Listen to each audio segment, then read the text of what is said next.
Hello everyone, आप सभी का स्वागत है लेट्स स्टडी द बेसिक पे। तो अब करते हैं क्लास 7 की इंग्लिश की बुक हनीकॉम्ब से chapter mystery of the talking fan. तो क्या कभी आपने जो हमारे आसपास इलेक्ट्रिकल चीजें हैं या जो चीजें बात नहीं करती, आपने सोचा है कि वो हमसे क्या कहना चाहते हैं? तो चलिए आज हमारी पोएम भी एक ऐसे ही फैन के ऊपर है कि जिसमें से कोई इलेक्ट्रिकल आवाज आ रही है और हम जानने की कोशिश करेंगे कि वो क्या कहना चाह रहा है। तो चलिए अपनी पोएम को स्टार्ट करते हैं, mystery of the talking fan. So once there was a talking fan. एक बार की बात है या एक बार एक टॉकिंग फैन था। Electrical his chatter. तो देखो जितनी भी इलेक्ट्रिसिटी से जो चीजें रन होती है उनमें इलेक्ट्रिकल आवाज आती है। आई couldn't quite hear what he said, कि मैं समझ नहीं पाया कि वो क्या कहना चाह रहा है। And I hope it doesn't matter, और ये फर्क भी नहीं पड़ता कि वो क्या कह रहा है। अब यहाँ पे चैटर का मीनिंग होता है टू टॉक क्विकली और for a long time about something unimportant. है ना, होता है ना कि कभी कभी हमारा फ्रिज या हमारा पंखा या कोई भी ऐसी इलेक्ट्रिकल चीज है हमारे घर में, उसमें से कुछ आवाज आ रही होती है, तो हम तो बेसिकली यही समझते हैं कि ये अच्छे से काम नहीं कर रहा है जिसकी वजह से इसमें से आवाज आ रही है ना। बट क्या होता है, जो लोग थोड़े से क्रिएटिव होते हैं ना, उन्हें लगता है क्या पता ये कुछ कह रहा हो हमसे ऐसी आवाज में। तो हमारी जो पोएटेस है मोडे रॉबिन, वो भी ऐसी ही जो लाइफलेस चीजें हैं उनके बारे में सोचती है, और उन्होंने इनके ऊपर हंसो ऐसी पोम्स लिखी हैं कि जो हमारे आसपास लाइफलेस चीजें हैं वो हमसे क्या कहना चाहती है अगर वो बोल सकती। So because one day somebody ओइल्ड।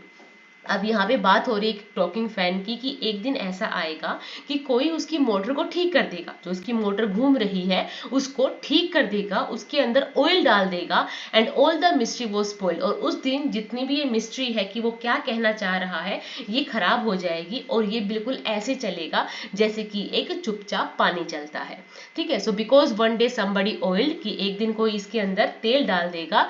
His little wheeling motor, wheeling motor होता है घूमने वाली मोटर जो मूव करती है, जिसके अराउंड ये पंखड़ियां घूमती हैं। एंड ऑल द मिस्ट्री वो स्पॉइल, और उस दिन जो सारी मिस्ट्री है, सारा रहस्य है, वो खत्म हो जाएगा। And he ran as still as water, और ये ऐसे चलेगा जैसे कि एक पानी चुपचाप बिना आवाज के चलता है। तो आपने देखा है ना कि जब कभी जैसे हमारा दरवाजा है, दरवाजे में भी कभी कभी आवाजें आती हैं, और जब उसमें मम्मी या पापा कोई ऑयल डाल देता है तो वो ठीक हो जाता है। ऐसा ही पंखे में चढ़ चढ़ की आवाज आ रही होगी, और जैसे ही उसको उसकी मोटर को ठीक किया गया होगा, उसमें ऑयल डाला गया होगा, तो उसकी आवाज आनी बंद हो गई होगी। तो एक छोटी सी पोम है मोडे रॉबिन की तरफ से। तो यहाँ आपके लिए कुछ ग्लोसरीज हैं जिसमें व्हीलिंग, मिस्ट्री, स्पॉइल्ड के मीनिंग लिखे हुए हैं। अब करते हैं क्वेश्चन आंसर्स पे मूव करते हैं, उससे पहले हम देखेंगे summary. The poem tell us that once upon a time the poet had a talking fan which used to give an electrical chatter. The poet couldn't hear what the talking fan would say, and she wrote that she hoped that the electrical chatter was meaningless in contest. This is because one day someone came and oiled the fan so that it couldn't make its chatter like noise. And since then there had been no mysterious noise from it, no mystery behind its chatter, as it worked as noiseless or as still as stagnant water.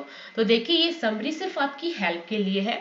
जो भी आप अपने हिसाब से बनाना चाहो, छोटा बड़ा, इस पैराग्राफ को आप बना सकते हैं, क्योंकि आप जब खुद से लिखेंगे तो वह वर्क वोकैबुलरी पे आपकी कमांड होगी और आप चीजों को अच्छे प्रकार से समझ पाएंगे। अब आ जाते हैं मोर अबाउट द पोम। अब ये पोम में बहुत चीजें यूज हुई हैं। अब सबसे पहली बात है पोएटिक डिवाइस। पोएटिक डिवाइस क्या है कि इसमें क्या यूज किया गया, पर्सनिफिकेशन। अब जब हम इसको पढ़ते हैं पोम को, आप देखिए स्टार्टिंग में ही, once there was a talking fan electrical his chatter and I couldn't quite hear what he said. मतलब यहाँ पंखे की बात हो रही है, पर पंखे को एज अ पर्सन दिखाया जा रहा है, क्योंकि आपको पता है ना ही शी तो पंखे के मतलब किसी इंसान के लिए यूज करते हैं। तो यहाँ पंखे के लिए, फैन के लिए ही और हिज का यूज किया गया है। इसका मतलब उसको एज अ पर्सन डिनोट किया गया है, एड्रेस किया गया है। तो इसमें कौन सी पोएटिक डिवाइस है, पर्सनिफिकेशन। ओके। और जो टोन है इसकी, वो क्यूरियस है कि पंखा आवाज कर रहा है, क्या कहना चाहता है, अगर वो बोल सकता तो क्या कहता, और ये ह्यूमरस है। थीम कैसी है, थीम वही है कि जो लाइफलेस चीजें हमारे आसपास हैं उनको कैप्चर किया गया है कि हो सकता है वो भी हमसे बात करना चाहती हो, है ना। नेक्स्ट है working with the power. So fans don't talk. जो पंखे हैं बात नहीं करते, but it is possible to imagine that they do. क्या ये इम्पॉसिबल है कि हम इमेजिन कर ले कि वो भी बात कर रहे हैं, और वो बात भी कर रहे हैं, तब क्या होगा. ठीक है. So what it is, then that sounds like the fans chatter. So yes, fans certainly don't talk, nor it is not possible to imagine that they do. कि ये imagine भी नहीं कर सकते कि पंखे बात करते हैं. इलेक्ट्रिकल चीज है, क्या बात करेगी, मशीन है. The reason why it may sound like the fan is chattering is that the machine is not working smoothly. और अगर वो कोई साउंड निकाल भी रहा है या उसमें कोई चैटर की आवाज भी आ रही है, तो हम यही मानेंगे कि जो उसकी मशीन है वो स्मूथली काम नहीं कर रही है. There must be something in the motor that is hindering. मतलब कोई चीज है जो उसको परेशान कर रही है, जो उसमें हिंडर पैदा कर रही है उसको अच्छे से काम करने के लिए. ठीक है. The fan to work noiselessly. That is why when someone oiled the machine, the fan started working smoothly and noiselessly. कि जैसे उसमें ऑयल जाएगा वो बहुत ही स्मूथली और बिना आवाज के काम करना स्टार्ट कर देगी. Complete the following sentence. अब हमें इन सेंटेंसेस को कंप्लीट करना है. The chatter is electrical because, जो पंखे की आवाज है वो इलेक्ट्रिकल है. क्यों? The fan is electrical and runs on electricity. जो फैन है वो इलेक्ट्रिकल चीज है और इलेक्ट्रिसिटी पे रन करता है. Which is why the noise produced by it are electrical. इसलिए जो भी चीजें इलेक्ट्रिसिटी से चलती हैं उनमें से उनकी जो आवाज है वो भी इलेक्ट्रिकल ही आती है. इट इज मिस्टीरियस बिकॉज, ये बहुत ही मिस्टीरियस है. क्यों? Because no one can understand what the chatter means. अब देखो, जो चीजें पंखे में से आवाज आ रही है, जो दरवाजे से आवाज आ रही है, या जो फ्रिज में से आवाज आ रही है, अब कोई इसको नहीं समझ सकता ना. यहाँ तक कि जो उसका मैकेनिक है वो भी नहीं समझ सकता कि क्या कह रहा है. सो ये एक मिस्ट्री है ना.